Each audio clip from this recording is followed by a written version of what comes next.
ಕುಮಾರಸ್ವಾಮಿ ಅವ್ರದೇ ಪಕ್ಷ ಸರ್ಕಾರದಲ್ಲಿ ಇದ್ದಾರೆ, ಅವ್ರು ರಾಜೀನಾಮೆ ಕೊಟ್ಟಿಲ್ಲ.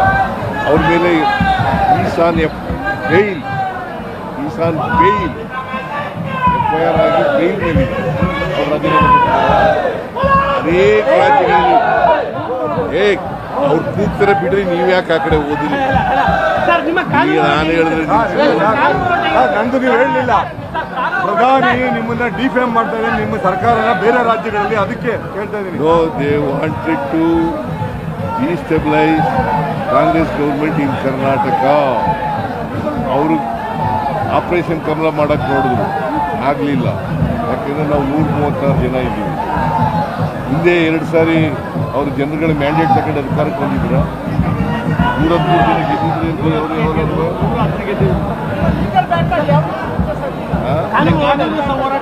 ನಾವು ಕಾನೂನು ಪ್ರಕಾರ ಲಾಯರ್ಗಳಿದ್ದಾರೆ, ಲಾಯರ್ಗಳ ಮೂಲಕ ಫೈಟ್ ಮಾಡ್ತೀವಿ. ಕುಮಾರಸ್ವಾಮಿ ಅವರು ಟ್ವೀಟ್ ಮಾಡಿದ್ದಾರೆ, ಲೋಕಾಯುಕ್ತವನ್ನು ಮುಚ್ಚಿದ್ದಕ್ಕೆ ಕರ್ಮ ರಿಟರ್ನ್ಸ್ ಬ್ಯಾಕ್ ಅಂತ ಹೇಳಿ ಟ್ವೀಟ್ ಮಾಡಿದ್ದಾರೆ. ಮುಚ್ಚಿರಲಿಲ್ಲ ನಾವು, ಅವರೇ ಬೊಮ್ಮಾಯಿ ಅವ್ರ ಸರ್ಕಾರದಲ್ಲಿ ಏನು ಮಾಡಿದ್ರು. ಹಾಗಾದರೆ ಅನೇಕ BJP ಸರ್ಕಾರಗಳಿದ್ದಾವಲ್ಲ, ಅಲ್ಲಿ ACB ಇದೆಯಲ್ಲ. ಈ ಡಬಲ್ ಸ್ಟ್ಯಾಂಡರ್ಡ್ ಯಾಕಪ್ಪ? ಲಾಯರ್ಗಳಿದ್ದಾರೆ, ಲಾಯರ್ಗಳ ಮೂಲಕ ಫೈಟ್ ಮಾಡ್ತೀವಿ. ಕುಮಾರಸ್ವಾಮಿ ಅವರು ಟ್ವೀಟ್ ಮಾಡಿದ್ದಾರೆ, ಲೋಕಾಯುಕ್ತವನ್ನು ಮುಚ್ಚಿದ್ದಕ್ಕೆ ಕರ್ಮ ರಿಟರ್ನ್ಸ್ ಬ್ಯಾಕ್ ಅಂತ ಹೇಳಿ ಟ್ವೀಟ್ ಮಾಡಿದ್ದಾರೆ. ಮುಚ್ಚಿರಲಿಲ್ಲ ನಾವು, ಅವರೇ ಬೊಮ್ಮಾಯಿ ಅವ್ರ ಸರ್ಕಾರದಲ್ಲಿ ಏನು ಮಾಡಿದ್ರು. ಹಾಗಾದರೆ ಅನೇಕ BJP ಸರ್ಕಾರಗಳಿದ್ದಾವಲ್ಲ, ಅಲ್ಲಿ ACB ಇದೆಯಲ್ಲ. ಈ ಡಬಲ್ ಸ್ಟ್ಯಾಂಡರ್ಡ್ ಯಾಕಪ್ಪ? ಅನೇಕ ರಾಜ್ಯಗಳಲ್ಲಿ BJP ಪಕ್ಷ ಅಧಿಕಾರದಲ್ಲಿ ಇರ್ತಕ್ಕಂಥ ರಾಜ್ಯಗಳಲ್ಲಿ ACB ಇದೆ. ಅಲ್ಲ ಅವರು ನೀವು ಎದುರಿದ್ದೀರಿ ಅಂತಾರೆ, ಎದುರು ಬಿಟ್ಟಿದ್ದಾರೆ ಸಿದ್ದರಾಮಯ್ಯ ಕರ್ಮ ರಿಟರ್ನ್ಸ್. ನಾನು ಎದುರಿದ್ದೀನ ಈಗ? ಕೇಳ್ರಿ, ಇಲ್ಲಿ ಅನೇಕ ತಪ್ಪುಗಳು ಮಾಡಿರೋರು ಅವರು ಅಧಿಕಾರದಲ್ಲಿರುವಾಗ ಅವರಲ್ಲಿ ಯಾವನಾರು ಒಬ್ಬ ಭ್ರಷ್ಟಾಚಾರ ಮಾಡದೇ ಇರ್ತಕ್ಕಂಥ ಒಂದು ತೋರಿಸ್ಲಿ ನೋಡೋಣ. ಸನ್ಮಾನ ಮಾಡ್ತೀನಿ ಅಂತ ಹೇಳಿಲ್ಲ. ಹೇಳ್ತೀನಿ ಅಂತ ಹೇಳಿದ್ದೀನಿ, ಅದಕ್ಕೆ ಸನ್ಮಾನ ಮಾಡ್ತೀನಿ ಅವ್ರು ತೋರಿಸ್ಲಿ.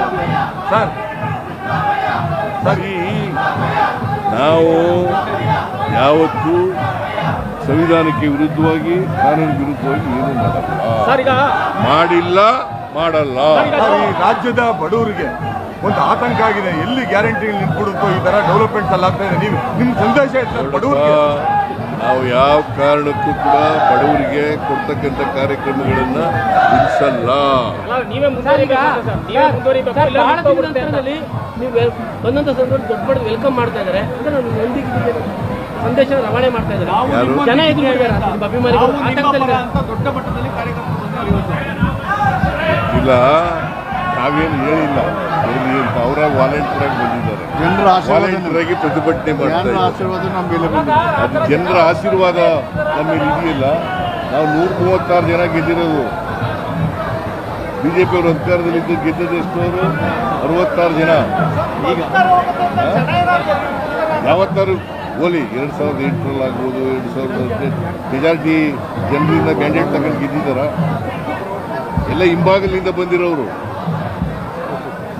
ಜನ ಅವ್ರನ್ನ ತಿರಸ್ಕಾರ ಮಾಡಿದ್ದಾರೆ. ಈಗ ನಮಗೆ 136 ಜನ ಕೊಟ್ಟು ನಾವು 2013ರಲ್ಲಿ ಜನ ಆಶೀರ್ವಾದದಿಂದ ಗೆದ್ದಿದ್ದೀವಿ. 2018ರಲ್ಲಿ ಜನರ ಆಶೀರ್ವಾದದಿಂದ ಗೆದ್ದಿದ್ದೀವಿ. ಅವ್ರು ಯಾವಾಗ ಗೆದ್ದಿದ್ದಾರೆ? ಯಾವ್ಯಾವ ಗೆದ್ದಿದ್ದು ಅವಾಗೆಲ್ಲ ಜನರ ಆಶೀರ್ವಾದದಿಂದ ಗೆದ್ದಿದ್ದೀವಿ. ನಿಮ್ಮ ಲೈಫಲ್ಲಿ ಫಸ್ಟ್ ಟೈಮ್ ಈ ಥರದ ಕೇಸ್ ಎದುರಿಸ್ತಾ ಇರ್ತಾವೆ. ಅದಕ್ಕೆ ನಿಮ್ಮ 40 ವರ್ಷ ನಾವು ತಪ್ಪೇ ಮಾಡಿಲ್ವಲ್ರಿ. ಕೇಸ್ ಆಗ್ತಾ ಇದೆ. ರಾಜಕೀಯ ಕೇಸ್ಗಳು ಇವತ್ತು ಮೊದಲನೇ ಸಾರಿ ನನ್ನ ಮೇಲೆ ರಾಜಕೀಯ ಕೇಸ್ಗಳು. ಪ್ಲೀಸ್ ಅಂಡರ್ಲೈನ್, ರಾಜಕೀಯ ಕೇಸ್ ಹಾಕಿರೋದು ಇದೇ ಮೊದಲನೇ ಸಾರಿ. ಸಾಕಷ್ಟು ನಾಯಕರಿದ್ರು, ಯಾಕೆ ಸಿದ್ದರಾಮಯ್ಯ ಯಾಕಂದ್ರೆ ನನ್ಗೆ ಕಂಡ್ರೆ ಭಯ ಅವ್ರಿಗೆ.